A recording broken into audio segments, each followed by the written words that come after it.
sampaikan berulang kali, sebenarnya badan kita itu dia bisa repairing sendiri, dia bisa memperbaiki dirinya sendiri. Beneran. Ya, Anda tadi saya sampaikan tadi ada gula, ada tepung, sebenarnya ada 2 lagi sih. Gak usah lah ya.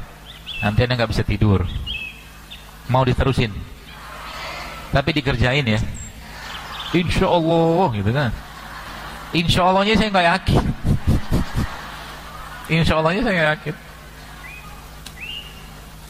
Yang kedua, yang ketiganya apa? Minyak goreng nabati. Udah tahu lah. Kalau langsung susah hati kan. Ya Allah, gimana nasib saya habis ini? Gitu. Yang keempat apa? Nasi putih. Berarti nggak boleh makan karbo? Boleh dong. Kan karbo banyak. Ubi-ubian itu tuh Anda tahu yang di Jepang itu, Okinawa itu. Kalau Anda yang pernah lihat dokumenter Netflix, bukan Netflix, dokumenter lah. Tentang orang-orang yang hidupnya 100 tahun. Ada yang saya lihat itu ada umurnya 90 tahun, nggak pakai kacamata, masih bisa masukkan benang ke dalam jarum. Ternyata salah satu yang mereka rutin makan konsumsi tiap hari itu adalah ubi ungu. Ubi ungu.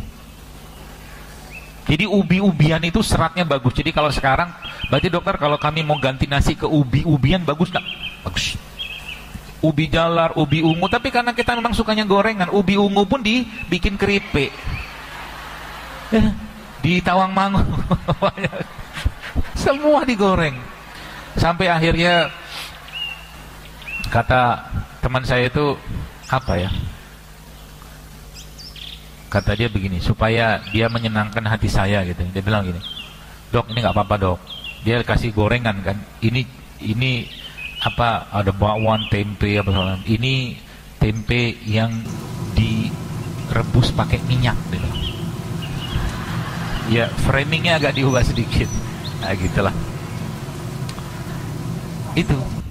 Ya mudah kan? Mudah. Jadi kita nggak makan karbo, makan jagung ada, sorghum ada, ubi ada, beras coklat ada, banyak. Dan insya Allah tetap hidup kita, jangan khawatir.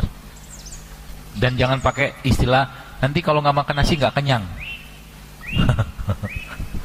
Saya kasih tahu ilmunya ya. Anda tahu karbohidrat itu tidak bisa memberikan sinyal kenyang yang lama.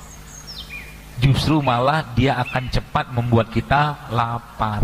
Kalau Anda mau kenyangnya lama, maka makan protein. Nah gitu. Protein itu ya telur, daging, ikan gitu kan. Itu. Gampang? Gampang. Jadi itu mulai ditinggal. Nah selanjutnya gimana? Resep sederhananya aja ya. Dalam hari-hari Anda masukkan serat. Serat itu dari mana? Sayur, buah, minyak-minyakan, serat. Ya. Ya bawa-bawa begini nih. Serat. Jangan di jus.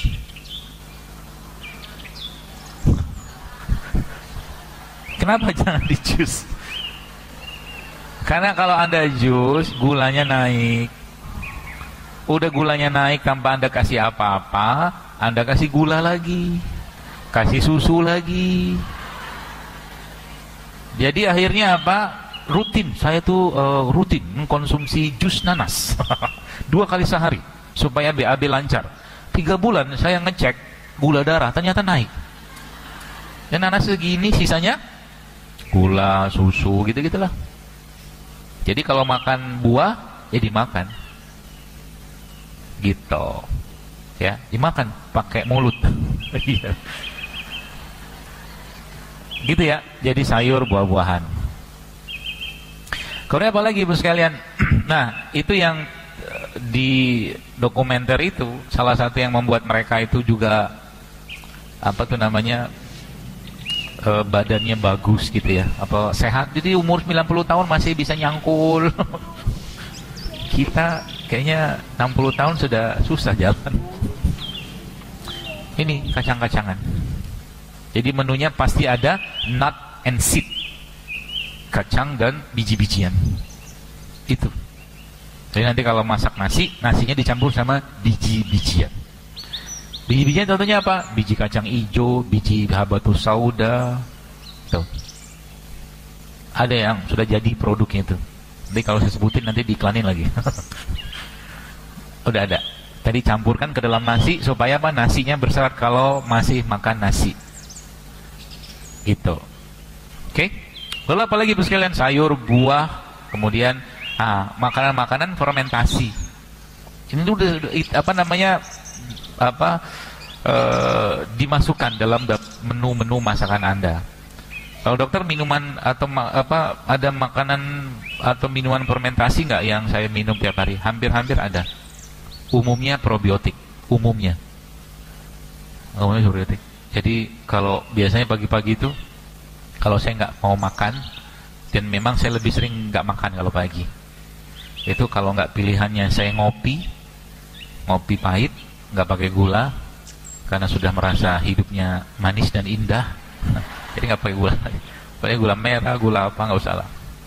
Kopi. Nanti kopi itu akan menahan rasa lapar saya sampai siang sampai sore.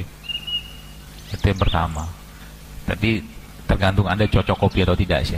Kalau misalkan saya asam, bisa pakai pilihannya dua. Kan ada Arabica, ada Robusta. Kalau yang lebih tidak asam itu setahu saya Robusta, kalau nggak salah. Itu yang pertama. Yang kedua, pasti akan minum rimpang. Jadi pagi-pagi itu saya lebih suka pagi-pagi itu tidak banyak asupan makanan masuk. Bahkan sekarang ini saya beberapa waktu belakangan ini lebih senang namanya itu apa ya? OMAD. OMAD. One meal a day. Sekali makan sehari. Jangan diikutin.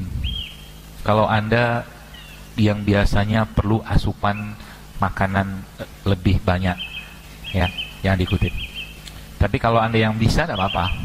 Jadi makan, contoh gini, maksudnya gini, sehari kebutuhan kalori kalau salah orang dewasa kita ini sekitar 2000-an, 2000-an itu sebenarnya Anda bisa pecah-pecah dengan berbagai macam makan, ya.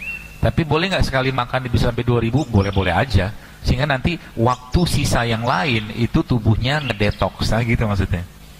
Berarti sisanya itu ngapain? Anda minum air, minum kopi, makan buah, jadi makannya cuma sekali doang. Kapan makannya? Yang jelas jangan malam. Tapi boleh sih malam, ya. Beberapa yang terakhir saya baca itu dia cuman makan tuh terserah aja makannya kapan aja, cuman lebih baik jangan malam kalau saya. Paling bagus siang.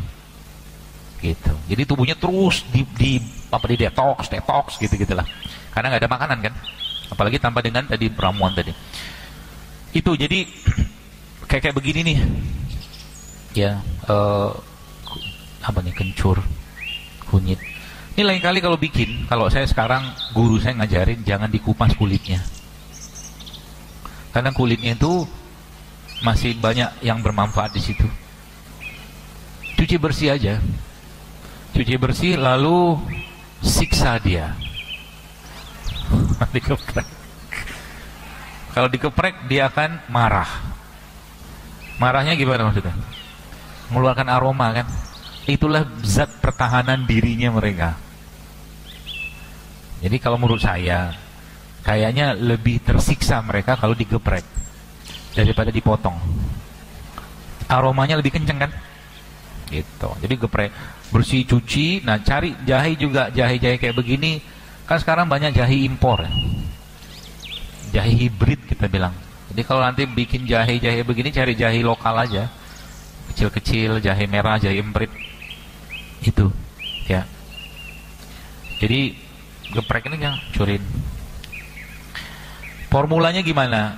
Formulanya kalau saya biasanya tuh tidak mungkin single. Itu kaidahnya. Tidak mungkin saya minum jahe doang. Pasti ada campuran yang lain. Entah itu Anda campurkan dengan lengkuas, entah itu Anda campurkan dengan serai, ya, jangan sendirian dia. Itu biasanya formula saya begitu. Formula yang kedua gimana? Ada satu rimpang, ini kan rimpang, ada satu rempah. Itu formula kedua. Jadi kalau sudah kayak ini ngerti, kalau dengan catatan Anda nggak ada penyakit, tukar-tukar aja. Ya, tapi beberapa bahan itu memang punya efek hipotensif, menurunkan tekanan darah, ya, atau menurunkan gula darah. Itu agak hati-hati saja, terutama misalkan kayak kayu manis. Kayu manis ini dia efek nurunin gula darahnya cukup kuat. Sehingga ada beberapa yang minum wedang atau rempah gitu tuh, habis minum yang ada kayu manisnya keliengan dia. Nah, itu biasanya karena mungkin efek dari hipotensif hipoglikemik dari si kayu manis itu. Ada juga yang punya efek untuk menurunkan tekanan darah seperti kunyit gitu kan. Nah, jadi kalau sudah begitu gimana? Ilmunya minimal dalam ramuan yang Anda bikin itu ada yang bersifat hangat. Itu ilmunya. Contohnya, biar saya nggak jelasin panjang lebar, nanti Anda bisa kombinasi sendiri. Hangat itu contohnya apa nih? Hangat. Ini hangat. Kencur nih hangat kan? Pedas malah. Ya. Kemudian lengkuas juga hangat nih. Nih. Apalagi hangat, ini hangat nih. Ya. Ini apa? Serai. Iya, serai. Ini hangat. Jadi hangat-hangat ini boleh, jangan semua juga. Kalau semua panas, kepanasan. Ya, Anda ambil 1 atau 2, atau paling tidak pakai formulanya ini. Rempah itu Anda sudah mulai paham kenapa India itu anaknya banyak-banyak. Kan negara paling banyak populasi di dunia kan, nomor 1 apa nomor 2 setelah Cina gitu. Kan rasanya ini. Jadi promil itu paling mudah ini, rempah. Karena rempah itu akan menyuburkan kandungan. Gitu. Ya, rempah. Wah, peluang nih. Iya, rempah. Tambah dengan puasa, tambah rempah, insya Allah, alhamdulillah. Mudah-mudahan. Nah, rempah itu sekalian, ini kan rempah. Kalau ini kan dari rimpang. Kan beda. Rimpang sama rempah itu beda. Rempah itu semuanya sebagian besar sifatnya hangat atau panas. Ya, hangat atau panas. Ini saya kasih tahu ilmunya. Biasa saya jarang buka begini, tapi nggak apa-apa, saya kasih tahu. Kunyit. Kunyit ini aslinya kalau secara sifat yang saya pahami dia dingin. Sifat aslinya bahan. Ya, makanya kalau ada orang yang kena mah, yang mahnya sebelah mungkin tipenya dingin, ketemu kunyit keliengan dia. Oke, yang pertama. Gak usah ada tanya jawab lah ya. Nggak ada juga yang nanya, kan udah pada pinter. Jadi, dok, saya kalau habis minum kunyit keliengan saya. Ya, itu biasanya karena kunyit secara sifat tuh dingin. Dingin ketemu dingin makin dingin. Itu rumusnya. Itu berarti saya nggak cocok minum kunyit. Bukan nggak cocok, tapi tubuh Anda tidak siap. Tapi kalau mau tetap minum kunyit, caranya gimana? Pilihannya ada beberapa. Pilihan pertama, jangan minum kunyit sekalian. Pilihan yang kedua, Anda campurkan kunyit dengan semua yang sifatnya hangat. Jahe tadi kan, paham ya? Itu rumus paling sederhana. Gitu. Jadi kalau saya tetap, karena kunyitnya manfaatnya banyak banget. Datanya begini, termasuk Okinawa itu, Jepang itu paling tinggi konsumsi kunyitnya, yang membuat mereka ini rimpang anti aging, anti penuaan. Ya, jadi mau enggak apa, tapi jangan single ya. Makanya kalau dilihat kunyit asam kan itu kan, biasanya ada semacam yang anunya dia, penguatnya dia, atau mungkin menyesuaikan dengan rasa segala macam. Beras kencur, jarang ada kencur doang. Gitu loh. Dia harus lebih baik dikombinasikan, setahu saya begitu. Jadi kunyit. Jadi pilihannya itu. Jadi boleh tambahkan. Jadi misalkan kalau supaya saya tetap pengen minum kunyit nih, caranya Anda bisa tambahkan rimpang atau Anda tambahkan rempah sampai ramuan Anda itu terasa hangat. Kunyitnya ketekan sama hangatnya. Gitu caranya. Ya, jadi kalau nanti mau nyobain, dok, saya nggak kuat minum kunyit, nanti coba pakai formula kayak begitu. Tapi kalau memang nggak bisa juga, maka lambungnya dibenerin dulu. Benerin dulu lambungnya. Cara benerin lambung pakai apa? Obeng. Bukan. Cara benerin lambung itu pakai kolagen atau amilum. Kolagen atau amilum itu di mana dapatnya? Banyak. Di air tajin ada. Kemudian air tajin, sarang walet. Tuh. langsung ngomong mahal. Dalam kamus seorang muslim itu tidak ada yang mahal. Gak boleh. Ini saya serius ngomong. Karena Israel itu menggelontorkan dana unlimited untuk kampanye mereka. Kita baru ngomong tadi apa? Sarang walet udah bilang mahal. Gimana mau jadi umat yang kaya? Kecil. Semua tuh murah. Gak ada yang mahal. Yang mahal itu apa? Surganya Allah. Mahal. Yang lain-lain gampang. Kalau mau beli aja, ngomong sama Allah. Ngomong kayak Nabi Zakaria ngomong. Ngomong kayak Nabi Ayubnya ngomong gitu loh. Ya Allah begini ya Allah. Tahun depan tuh pengen haji. Gitu ngomongin. Tetap dengan beradab. Puji Allah, sholawat kepada Nabi. Tahun depan tuh pengen haji. Tapi kan kau tahu penghasilanku sebulan berapa ya Allah? Cuman sekian. Kalau haji furoda misalkan 500 juta. Karena nggak mungkin. Tapi kan aku kan punya engkau. Aku hambamu. Aku udah pengen banget ngobrol gitu. Nanti nangis sendiri gitu. Nanti Allah kasih jalan keluarnya. Gitu. Kalau saya dulu begitu. Waktu saya pernah mau haji itu, alhamdulillah kebantu sama tetangga. Tetangga saya itu setiap sebelum saya haji, kan saya ke musola tuh tiap hari lewat situ. Dia panggil saya, sholat Pak Haji, amin. Sholat Pak Haji, amin. Kan belum haji. Paham? Didoain sama tetangga. Jadi dia bilang haji, belum haji, aminin aja gitu kan. Akhirnya saya bilang sama ibu kan, Bu, saya mau mak saya mau haji, saya bilang. Oh iya. Alhamdulillah mau gitu kan. Duitnya sudah ada? Belum. Saya bilang sama mak, kan ada mama, saya bilang. Mama tinggal doa aja. Terus kejadian Bu itu. Tiba-tiba ada duit gitu kan buat haji. Gitu.